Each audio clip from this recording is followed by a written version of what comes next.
अनवर जमील साहब, सियासत ने आपको मोहताज बहुत कर दिया है। हाँ भाई, सियासत यही सिखाती है। मैं तो अगले इलेक्शन में दोबारा जीत कर असेंबली में चला जाऊंगा और आप भी दूसरे केसेस में उलझ जाएंगे। रिश्तेदारी तो खान साहब की खराब होगी ना।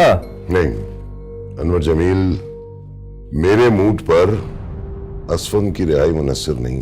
और खान साहब, हमें आपकी बेटी के गुस्से का पता है।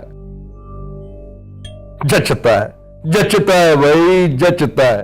इतने बड़े बाप की बेटी को गुस्सा तो जचता है ना खान साहब। मुझे तो लगता है अब हमें मीडिया को इन्वॉल्व करना ही पड़ेगा। हाँ बिल्कुल, लेकिन मीडिया इसमें इंटरेस्ट क्यों लेगा?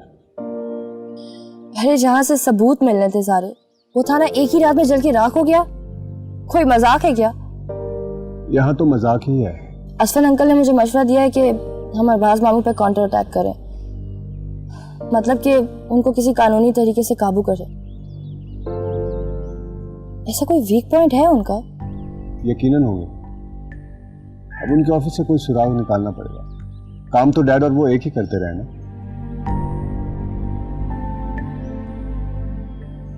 अगर आप कहें तो मैं कुछ बोलूं? आपको यहाँ बोलने के लिए ही बिठाया है, वरना ये कागजात तो हम सैकड़ों बार पढ़ चुके हैं। जैसा इन्होंने कहा कि दोनों एक ही काम करते थे, अभी मैं कहीं देख रहा था कि असफन साहब और अरबाज साहब की पार्टनरशिप का एक कागज मैंने देखा। काफी पुरानी तारीख का था। एक मिनट, यानी जब वो ठेका करप्शन से लिया तो तब अरबाज मामू और असफंद अंकल दोनों बिजनेस पार्टनर्स थे? बिल्कुल थे। और जब पुल गिरने से अमवात हुई तब भी। That's brilliant. इसीलिए डैड सुकून से बैठे हैं कि जब महफिल रंग पे आ जाएगी तो सबके सब गिरफ्त में आ जाएंगे।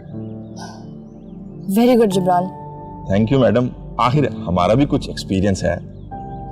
एक और चीज, जब ये टेंडर पास हुआ था तो वजारत अनवर जमील के पास थी। यानी ये जो दो लोग हमें तंग कर रहे हैं, इन्हें भी तंग किया जा सकता है।